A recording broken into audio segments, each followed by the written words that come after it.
नमस्कार, मैं हूं अजय सिंह सिसोदिया और आप देख रहे हैं एमपी लाइव न्यूज। आज मैं आपको बताऊंगा मोदी युग की वो खास या प्रमुख 7 बातें जिसकी वजह से भाजपा बन गई है चुनाव जीतने वाली मशीन। सबसे पहले मैं आपको यह समझाना चाहूंगा कि मोदी युग है क्या। मई 2014 में प्रधानमंत्री नरेंद्र मोदी देश के 14वें 14th प्राइम मिनिस्टर बने थे और तब से लेकर अभी तक का जो युग है, अभी 2023 दिसंबर चल रहा है, इसको हम मोदी युग कह रहे हैं।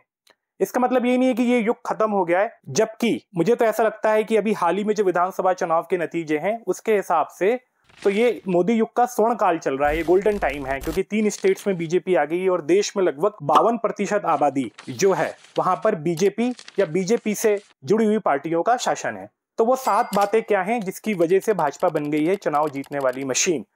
पॉइंट नंबर 1, पहला फैक्टर जो सबसे बड़ा फैक्टर है वो है मजबूत नेतृत्व। तो मजबूत नेतृत्व में आते हैं सबसे पहले प्रधानमंत्री मोदी, क्योंकि मोदी स्वयं आगे से लीड करते हैं। हर चुनाव में हम उनको बहुत ज्यादा मेहनत करते हुए देखते हैं, वो ग्राउंड पे खुद उतरते हैं प्राइम मिनिस्टर होते हुए भी।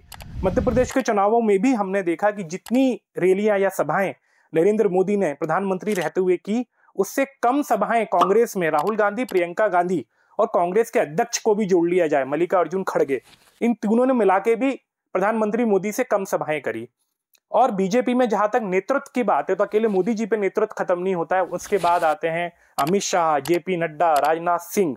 तो शीर्ष नेतृत्व जो भाजपा के पास है वो इस वक्त किसी और पार्टी के पास नहीं है, और नरेंद्र मोदी जी की जो लहर है वो अभी भी देश में सुचारू रूप से चल रही है और बहुत प्रबल रूप से इस लहर को हम लोग देख पा रहे हैं। तो पॉइंट नंबर 2, मजबूत वैचारिक आधार। अब वैचारिक आधार क्या है? बीजेपी की एक आइडियोलॉजी है, एक विचारधारा वाली पार्टी है। इस आइडियोलॉजी में राष्ट्रवाद भी आता है, हिंदुत्व भी आता है, विकास भी आता है।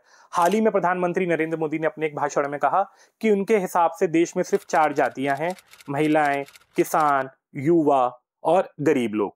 ये 4 जो वर्ग हैं, इनको उन्होंने 4 जातियां बताया है। तो वो देश के विकास की बात करते हैं, राष्ट्रवाद की बात करते हैं, देश की सुरक्षा की बात करते हैं, और हिंदुत्व भी कहीं ना कहीं बीजेपी की विचारधारा है, आइडियोलॉजी है।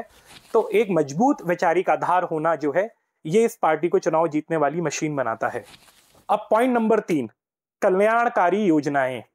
तो कल्याणकारी योजनाएं केंद्र में हो या प्रदेश में हो, बीजेपी की जो योजनाएं हैं वो सीधे जनता तक पहुंच रही है। चाहे प्रधानमंत्री नरेंद्र मोदी की उज्ज्वला योजना हो या प्रधानमंत्री आवास योजना, जिसमें बहुत सस्ते दर पे लोगों को मकान मिल रहा है, आवास मिल रहा है, स्वच्छ भारत मिशन। आज हम सभी लोग देख रहे हैं कि एक स्वच्छता को लेकर अवेयरनेस आ गई है। किसी का भी मन रोड पे अब कचरा फेंकने का नहीं होता, बल्कि अब आप कभी सड़क पे कचरा फेंकते हैं तो आपको खुद ही अंदर से ग्लानि फील होती है कि कोई हमको टोक ना दे। तो देश में एक वातावरण है। तो नरेंद्र मोदी जी की जो कल्याणकारी योजनाएं हैं या भाजपा शासित प्रदेशों में जो कल्याणकारी योजनाएं हैं वो जनता तक पहुंच रही है। और मध्य प्रदेश में तो अभी हमने एक बहुत बड़ी जीत भाजपा की देखी। लाडली बहना योजना उसका बहुत बड़ा कारण बताया जा रहा है उस जीत का, कि ये जो योजना है लाडली बहन, ये एक बहुत बड़ा कारण है मध्य प्रदेश में भाजपा की जीत का। तो कल्याणकारी योजनाएं जो भाजपा के पास है, ये तीसरा बहुत बड़ा फैक्टर है। चौथा एक बहुत मजबूत फैक्टर है बीजेपी में, लचीलापन। अब आप इसको कुछ यूं समझ लीजिए कि टीम इंडिया यदि कोई इंटरनेशनल मैच खेलती है तो हमारा कोई भी प्लेयर किसी भी नंबर पे उतर सकता है। तो इसको बोलते हैं फ्लेक्सिबिलिटी है पार्टी में। मध्य प्रदेश में चुनाव हुए, शिवराज सिंह चौहान को मुख्यमंत्री का चेहरा नहीं बनाया गया। बीजेपी ने अपनी योजनाओं को लेकर, विकास को लेकर एक संगठन के रूप में चुनाव लड़ा। तो एक लचीलापन था पार्टी के अंदर। और भी हमने कई जगहों पर ऐसा देखा है, जब गुजरात में पूरा मंत्रिमंडल बदलने की बात हुई रातों रात, तो उन्होंने बदल दिया और उसके बाद भी वो लोग गुजरात में जीते। तो कहीं ना कहीं पार्टी में एक फ्लेक्सिबिलिटी है, लचीलापन है, ये भी एक बहुत इंपॉर्टेंट फैक्टर है। मोदी युग में भाजपा की जीत के जो प्रमुख कारण है उसमें 5वां सबसे प्रमुख कारण है जमीनी स्तर पर मजबूती। बीजेपी के जो कार्यकर्ता हैं वो बूथ लेवल पे बहुत मेहनत करते हैं, जमीनी स्तर पे जुड़े हैं, घर घर में जाके वो लोग अप्रोच करते हैं। आरएसएस का एक बहुत बड़ा सपोर्ट सिस्टम पीछे काम करता है, जबकि ये मेहनत हमको दूसरी पार्टियां करती हुई नहीं दिखती। तो ये पार्टी मेहनत करती है जमीनी स्तर पे। ये है पॉइंट नंबर 5। पॉइंट नंबर 6 है, ये भी बहुत इंपॉर्टेंट है, ये है संत समाज का, धार्मिक आध्यात्मिक संगठनों का बीजेपी के साथ जो आशीर्वाद है। वो हमने देखा है कि जो स्पिरिचुअल ऑर्गेनाइजेशन है, धार्मिक संस्थाएं हैं जगह जगह पर देश में, या साधु संत है, इस समाज का एक आशीर्वाद है, एक सपोर्ट सिस्टम है बीजेपी के साथ। आप किसी भी बड़े मंदिर में जाइए, आप बड़े धार्मिक संस्थानों में जाइए तो उनका एक रुझान दिखता है भाजपा के प्रति।